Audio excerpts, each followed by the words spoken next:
अब कल एक भगत कह रहा था कि गुरुजी का आदेश आया है, क्योंकि ये लोग ऐसी भ्रमणा फैला रहे हैं। क्योंकि अब जैसे कुरुक्षेत्र में जो पुरुषोत्तम सैनी है, कल परमात्मा ने जिसके अज्ञान का पर्दाफाश करवाया था, अब वो क्या करेगा? वो केवल अपने ही उस फर्जी आश्रम की ज्यादा मार्केटिंग करेगा। उसको मुंडका से, सिंहपुरा से, जिंद भिवानी आश्रमों से कोई लेना देना नहीं है।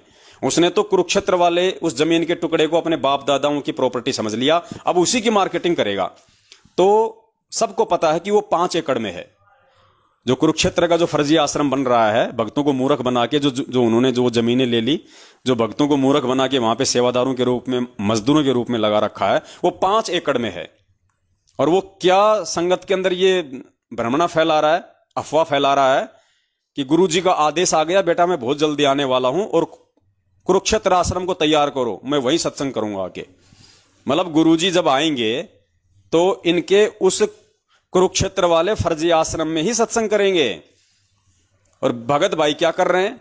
उन वीडियो को आगे भेज रहे हैं, खुश हो रहे हैं कि गुरुजी जो है कुरुक्षेत्र वाले आश्रम में आएंगे, गुरुजी कुरुक्षेत्र वाले आश्रम में आएंगे। अरे मंद बुद्धियों, कुछ तो विचार किया करो, कुछ तो विचार किया करो। इसी को कहते हैं भेड़ चाल, इसी को कहते हैं भेड़ चाल। कुछ नहीं सोचते, नीची गर्दन करके चलो, आगे वाला कुएं में गिर रहा तो तुम भी गिर जाओ। अरे विचार करो, आज से पहले गुरुजी कहां सत्संग करते थे? सतलोक आश्रम बरवाला, जिला हिसार, हरियाणा। बरवाला आश्रम वो कितने एकड़ का था? 16 एकड़ का। और कुरुक्षेत्र वाला कितने एकड़ का है? ओनली 5 एकड़ का। यानी उस फर्जी आश्रम से 3 गुना ज्यादा बड़ा था हमारा सतलोक आश्रम बरवाड़ा, जहां पे गुरुजी सत्संग किया करते थे। कहने का मतलब है, सतलोक आश्रम बरवाला में जितने एकड़ के अंदर वो लैट्रिन और बाथरूम बने हुए हैं, उतने में तो कुरुक्षेत्र का पूरा आश्रम बना हुआ है। और जब गुरुजी 2014 में जब वहां पे समागम किया करते थे, तो पुण्यात्माओं कभी कभार ऐसा समय आ जाता था कि भगत इतने हो जाते थे कि रोड के बाहर जो खेत होते थे, वहां पे टेंट लगाने पड़ते थे, वहां पे तंबू लगाने पड़ते थे, भगत नहीं आते थे। तो सोचिए, जब गुरुजी 2014 में थे, उस समय संगत का यह हाल था कि 16 एकड़ के आश्रम में भी भक्तों के बैठने की जगह थोड़ी थी। पर अब जब गुरुजी आएंगे तो पूरी दुनिया उल्टेगी, पूरी दुनिया पलटेगी। अब तो मेरे हिसाब से 500 एकड़ का आश्रम भी छोटा पड़ जाएगा गुरुजी के लिए। और ये कहते हैं गुरुजी कुरुक्षेत्र के आश्रम में आएंगे, गुरुजी कुरुक्षेत्र के आश्रम में सत्संग करेंगे। कुरुक्षेत्र के आश्रम में जितनी जगह है, उतने में तो भगत लैट्रिन और पानी पेशाब भी नहीं कर पाएंगे। तुम कहां कुरुक्षेत्र के आश्रम में जो है परमात्मा के आने की बाढ़ देख रहे हो? यही तो तुम्हारी छोटी सोच है। कुछ विचार किया करो इन बातों पे। ऐसे ही भेड़ चाल में एक दूसरे के पीछे मत हुआ करो। तो पुण्यात्माओं, हमने ज्ञान आधार से चलना है। ये अपना प्रचार करें तो करें। देखो, ये इनका धंधा है, फर्जी आश्रम बना के इन्होंने अपना धार्मिक धंधा बना लिया। ये अपना प्रचार करेंगे, इनको करने दो। परमेश्वर इनके बाप का नौकर नहीं है जो इनके अनुसार चलेगा। जैसे गुरुजी कहते हैं ना, जब बकरीद के टाइम भाई काटता है मुर्गा, हे अल्लाह इस आत्मा को जन्नत में भेजना, वो पढ़ के कलमा, तो गुरुजी कहते हैं कि अल्लाह तेरे बाप का नौकर है, जो तू कहेगा वैसे वैसे काम करेगा। तो गुरुजी इनके बाप के नौकर हैं क्या? जो ये कहेंगे वैसा ही होगा। कुरुक्षेत्र के आश्रम में आएंगे, कुरुक्षेत्र के आश्रम में तो भगत लोग भी लैट्रिन करने नहीं आएंगे, क्योंकि ये भक्तों के हराम की कमाई पे है। भक्तों को बेचारों को झूठ बोल के, ठग के, लूट के तुमने जो ये पाप इकट्ठा किया है ना, भगत लोग तो लैट्रिन करने भी नहीं आएंगे, वहां पे ध्यान रखना। और अब की बात जब परमात्मा आएंगे तो जैसे राष्ट्रपति की जहां सभा होती है, राष्ट्रपति जहां जाता है, अरे 2 करोड़ का जीव अमेरिका का डोनाल्ड ट्रंप गुजरात में आया था, उसके स्वागत के लिए जवाहरलाल नेहरू या कौन सा स्टेडियम था वो, वल्लभ भाई पटेल स्टेडियम है, कितना बड़ा स्टेडियम, कितनी पब्लिक, कितनी सुविधा। अब ऐसा होगा जब एक 2 करोड़ के जीव के लिए, जो 5 साल के लिए राष्ट्रपति बना हुआ था, उसके स्वागत के लिए पूरे हिंदुस्तान की सरकार झुक गई। हिंदुस्तान का राष्ट्रपति उसके आगे आगे चल रहा है, आओ जी देखो जी, ये है जी, वो है जी, लोग उसको डांस कर करके दिखा रहे हैं, उसका दिल खुश कर रहे हैं। एक 2 करोड़ के जीव का जो 5 साल के लिए अमेरिका का राष्ट्रपति बना था, और अब वापस वहीं पे आ गया रोड पे। तो सोचो, ये तो पूर्ण परमेश्वर है, ये तो पूरी दुनिया का राष्ट्रपति है, सदा सदा का भगवान है। अरे अब की बार जब ये आएगा तो पूरी तैयारी के साथ में आएगा, और पूरी तैयारी के साथ में सरकारें लेके आएंगी। तो सोचिए 5 एकड़ में जाएंगे क्या? 5 एकड़ में तो पुलिस वालों की गाड़ियां खड़ी नहीं हो पाएंगी अब की बार। तो पुण्यात्माओं, हमने ज्ञान आधार से चलना है। ये काल के एजेंट है, इनका काम है, संगत मूर्ख है, संगत नादान है, और काल यही चाहता है कि इन मूर्खों को इसी प्रकार से इनको फंसा के रखो। इनके मन में यही बांट दो कि गुरुजी कुरुक्षेत्र में आएंगे, गुरुजी कुरुक्षेत्र में आएंगे। अरे वो तो धरती इतनी पापिणी है, वो तो इतनी पाप कर्म वाली भूमि है वो कुरुक्षेत्र, तो जहां महाभारत का युद्ध हुआ, वो तो पाप कर्मी भूमि है, पाप कर्मी। तो पुण्यात्मा बहुत सोच समझ के। उसके बाद में कुछ पाकिस्तान के हमारे भगत भाई बहन हैं जिनके दास के पास में फोन आए थे, या वैसे मोबाइल से व्हाट्सएप कॉलिंग के जरिए उनसे बातचीत होती है। दास उनके नाम नहीं बताना चाहेगा क्योंकि बहुत सारे भगत भाई बहन दास के संपर्क में हैं पाकिस्तान से, और बहुत ज्यादा अच्छे से वहां पे वो प्रचार भी कर रहे हैं, क्योंकि पाकिस्तान में भी संगत को मालूम पड़ गया है कि ये इनका आडंबर है, ये इनका पाखंड है। जो भगत सच्चाई बोलता है उसको गुरुद्रोही कह देते हैं। तो उन भक्तों ने बताया कि भगत जी पाकिस्तान में संगत को पूरी तरह से भ्रमित कर रखा है, और पाकिस्तान के लोग जितना यहां के आर्मी चीफ उस बाजवा से नहीं डरते जितना कि आपके नाम से डरते हैं। जितना कि पाकिस्तान के भगत आप पवन दास के नाम से डरते हैं, उतना तो पाकिस्तान के आर्मी चीफ जनरल बाजवा से भी नहीं डरते कि पवन दास का वीडियो नहीं देखना, नाम खंड हो जाएगा, नाम टूट जाएगा, तुम्हें किसी आश्रम पे नहीं आने दिया जाएगा, तुम्हें कोई सुविधा नहीं दी जाएगी, तुम्हारा नाम शुद्ध नहीं करवाया जाएगा। लेकिन उन्होंने कहा कि भगत जी हमने आपकी वीडियो देखे और हमें सच्चाई समझ में आ गई। हालांकि हम यहां पे ओपन नहीं हैं, लेकिन हम आपका हर लाइव प्रोग्राम देखते हैं, हम दूसरे भक्तों को भी भेजते हैं, और हम अपने स्तर पे सब लोगों को सच्चाई बताने का प्रयास कर रहे हैं। तो आज उन भक्तों ने कहा कि भगत जी थोड़ी सी शंका ये हो रही है, क्योंकि आपके खिलाफ इतनी ज्यादा मार्केटिंग हो रही है यहाँ पे, पाकिस्तान में गुरुजी के ज्ञान का प्रचार कम और आपके नाम का प्रचार ज्यादा किया जा रहा है। तो हमें शंका यह है कि भगत जी क्या वास्तव में आपको गुरुजी ने गुरुद्रोही कहा है? क्या वास्तव में आपको संत रामपाल जी महाराज जी ने अपने मुख कमल से आपको गुरुद्रोही कहा है? भगत जी आप हमारी इस शंका का समाधान कर दीजिए, उसके बाद हम बिल्कुल पीछे नहीं हटेंगे। तो देखो भगत जी, जिस प्रकार से आज आप लोगों ने मुजदास को फोन किया, मुजदास से आप लोगों ने ये सवाल किया व्हाट्सएप पे, तो कहीं ना कहीं भगत जी अभी हमारे अंदर थोड़ा सा ज्ञान की कमी है। हम परमेश्वर के सत्संगों को, उनके ज्ञान को उतना आधार नहीं बना पाए हैं। वरना इतने दिनों से आप हमारे लाइव साध संगत ये प्रोग्राम सुन रहे हैं, अभी भी आप जुड़े हुए हैं, अभी भी आप लाइव प्रोग्राम देख रहे हो। अब बताओ जो गुरुद्रोही होगा, अरे गुरुद्रोही को क्या पड़ी है? उसके सिर में कोई खुजली चल रही है क्या जो संत रामपाल जी के भक्तों को समझाएगा? हैं? उसको क्या पड़ी है भगत जी? ना उसको संत रामपाल जी से मतलब होगा, ना संत रामपाल जी की संगत से मतलब होगा। बाढ़ में जाए उनकी बेटी, बाढ़ में जाए उनका परिवार, और बाढ़ में जाए उनकी संगत। गुरुद्रोही को क्या लेना देना फिर उसे? जो गुरुद्रोही हो गया, जिन्होंने संत रामपाल जी का मार्ग छोड़ दिया, जिनको उनसे कोई लेना देना नहीं है, वो क्यों अपना माथा पचाएगा 3-3, 4-4 घंटे लाइव आके? क्यों लोगों को समझाएगा? क्यों संत रामपाल जी के जो है वो सत्संग सुनाएगा? क्यों संत रामपाल जी को इतनी इज्जत और तवज्जो देगा अगर वो गुरुद्रोही होगा? तो गुरुद्रोही तो सीधी मां बहन की गालियां निकालेगा, संगत वालों को निकालेगा। वो होता है गुरुद्रोही तो जो मैनेजमेंट वाले काम कर रहे हैं, सारे उल्टे काम करते हैं। राजनीति करता है मैनेजमेंट, गालियां निकालती है गुरुजी को दुनिया कि ये देखो रामपाल पाखंडी और इसके चेले अपने आप में बहुत बड़ा संत बनता है कि मैं कबीर का अवतार हूं, और यहां पे देखो ये पक्षपात करता है। कभी बीजेपी को वोट देता है, कभी कांग्रेस को वोट डलवाता है, कभी हरियाणा की जेजेपी पार्टी को वोट डलवाता है। गुरुजी को गालियां तो हरियाणा की दूसरी जातियां निकालती हैं कि ये देखो पाखंडी रामपाल और उनके चेले, यही काम है बस इनका।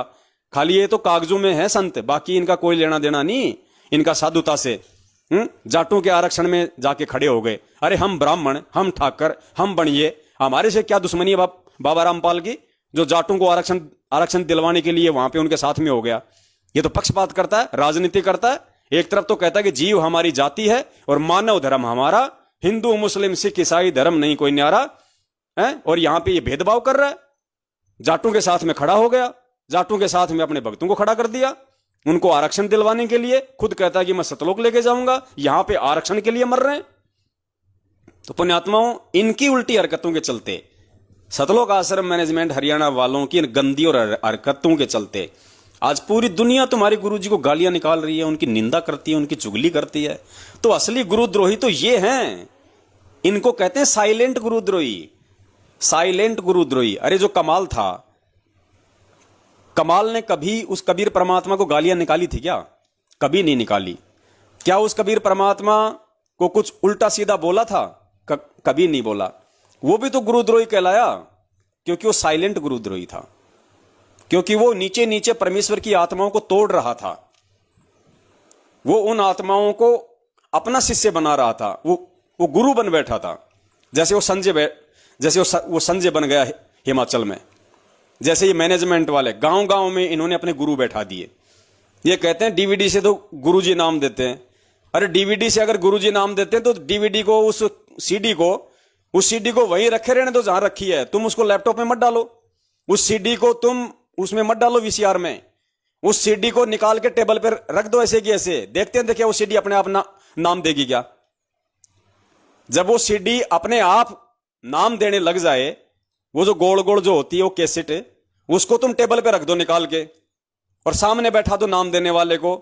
संत रामपाल जी नाम देंगे तो उस समय देंगे, और उस समय माना जाएगा जब वो डीवीडी अपने आप उठ के कैसेट में लग जाए और गुरुजी सामने मंत्र देने लग जाए।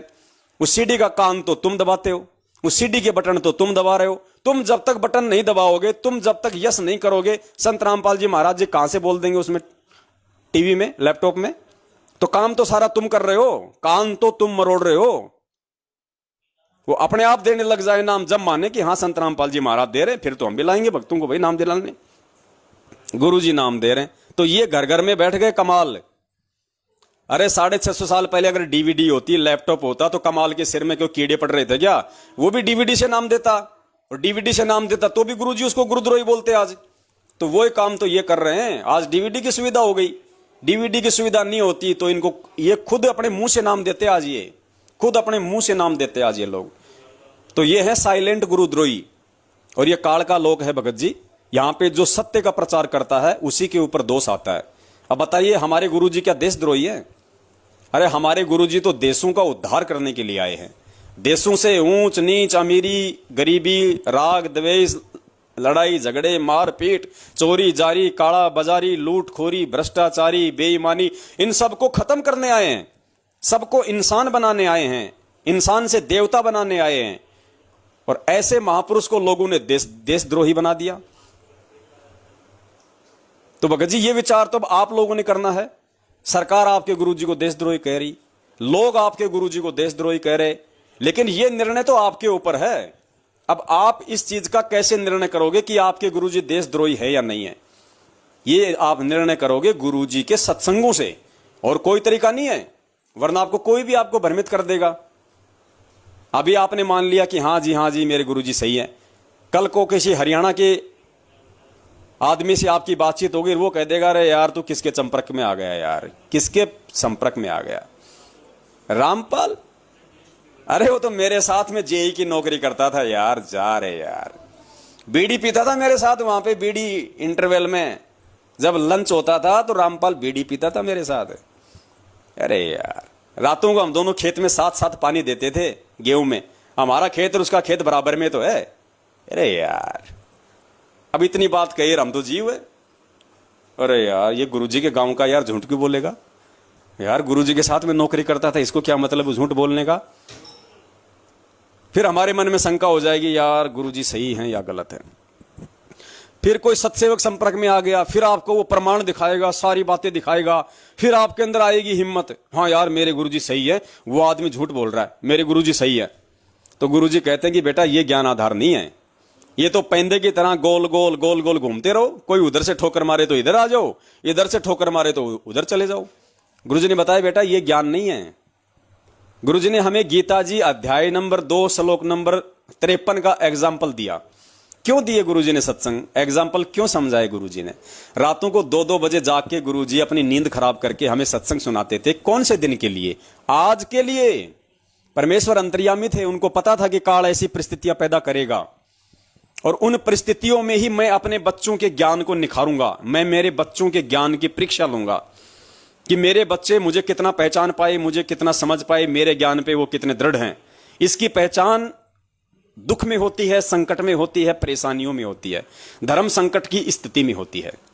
तो आज गुरुजी हमारी वो परीक्षा ले रहे हैं कि हम कितना अपने गुरुदेव को पहचान पाए, कितना गुरुदेव के ज्ञान को आधार बना पाए। इसीलिए हमें पूज्य गुरुदेव जी ने गीता जी अध्याय नंबर 2 श्लोक नंबर 53 को बड़े विस्तार से समझाया था। ये गुरु जी का सत्संग सुनो और फिर विचार करना कि आज हमें क्या करना चाहिए, आज हमने किस चीज को आधार बनाना चाहिए। गुरु जी ने कहा कि काल भगवान ने अर्जुन को कहा कि अर्जुन, तरह तरह के वचन सुनकर जब तक तेरी आत्मा और तेरा मन ये भ्रमित होता रहेगा कि क्या सही है क्या गलत है, उसने कहा मैंने मान लिया, उसने कहा मुझे उसकी बात अच्छी लगी है सही है, फिर किसी दूसरे ने कह दिया नहीं गलत है तो गलत है, तो कहा कि जब तक ये तरह तरह के भ्रमित वचन सुनकर तेरी बुद्धि एक जगह पे स्थिर नहीं होगी, जब तक तू एक जगह पे नहीं टिक जाएगा ये दृढ़ निश्चय करके कि हां ये सही है, तब तक तो गुरुजी कहते हैं कि तू योग को भी प्राप्त नहीं हुआ, अर्थात तू एक भगत भी नहीं बना। जब तक तू तरह तरह के भ्रमित वचन सुनकर एक जगह पे स्थिर नहीं हो जाएगा, तब तक तो तू भगत की श्रेणी में भी नहीं है। आगे की बात तो छोड़ दे। फिर गुरुजी ने कितना अच्छा एग्जाम्पल दिया। गुरुजी ने कहा कि जैसे कोई व्यक्ति है, उसको कहीं जाना है और वो रास्ते में उसको कोई टोक दे कि भाई तेरी तो ये दिशा गलत है, तू तो दिल्ली जा रहा है ना, तो दिल्ली का रास्ता तो इस तरफ है, तू इधर जा रहा है, तो वो भ्रमित हो जाएगा कि यार कहीं सही तो नहीं बोल रहा। तो अब उसको मापने का मेजरमेंट क्या है कि मैं सही हूं या मैं गलत हूं, मेरी दिशा सही है या गलत है, मैं सही हूं या फिर ये आदमी सही बोल रहा है। तो गुरुजी ने बताया कि उसका मेजरमेंट है मैप, मानचित्र। मानचित्र ही निर्णय कर सकता है कि तू सही जा रहा है या वो तुझे सही रास्ता बता रहा है।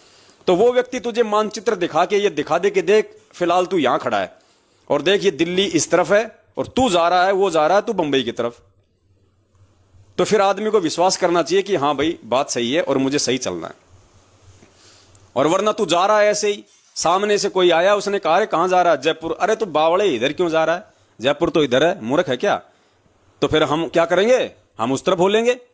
थोड़े 2-4-5 किलोमीटर गए, फिर कोई आया, बोल राम राम भाई जी राम राम, कहां जा रहे हो, जयपुर जा रहा हूं। जयपुर, अरे तो इधर क्या टिंडे लेने जा रहा है, जयपुर तो उधर है पीछे है, पीछे नहीं यार उसने तो कहा था कि इधर है, अरे बावड़े उधर है, मैं रात दिन जाता हूं सब्जी लेके आता हूं वहां पे मंडी से जयपुर से। तो वो सोचेगा यार सही है, कहीं ऐसा है ना इधर हो, फिर वो उधर हो लेगा, फिर कोई तीसरा मिल जाएगा। तो गुरुजी कहते हैं कि वो गेंद की तरह गोल गोल घूमता रह जाएगा, क्योंकि उसको दृढ़ निश्चय नहीं है, ना वो सोच समझ के चला है कि मुझे जहां जाना है उसका रास्ता क्या है। तो गुरुजी ने बताया कि उसकी उस भ्रमणा को कौन ठीक कर सकता है, मानचित्र, मैप।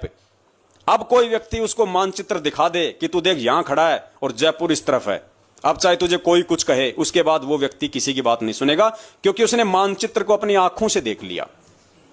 तो गुरुजी ने इस चीज को हमारे को बताया कि बल्कि भक्ति मार्ग में हमारा मानचित्र है ये सदग्रंथ, ये वेद, कुरान, पुराण, कबीर सागर, गरीबदास जी महाराज जी का ग्रंथ है, ये है हमारे मानचित्र। और ये मानचित्र इस भक्ति के विषय में क्या बता रहे हैं, कौन भगवान है, क्या भक्ति है। जब तक हम इनसे परिचित नहीं होंगे तब तक हम भक्ति विधि पे सही तरीके से नहीं टिक सकते, हमें कोई भी हमारे को भ्रमित कर देगा। तो पुण्यात्माओं, ये जो गुरुजी का जो सत्संग है जो अभी आप सुनोगे, ये गुरुजी का सत्संग वर्तमान में आप और हम आत्माओं के लिए है कि पवन दास गुरुद्रोही है या पवन दास गुरुमुखी है। इस बात का फैसला मैं पवन दास आपको नहीं बताऊंगा, मैं तो बता ही रहा हूं। अगर आपको समझना होता तो इस बात का फैसला अब आपने स्वयं पूज्य गुरुदेव जी के सत्संगों से करना पड़ेगा।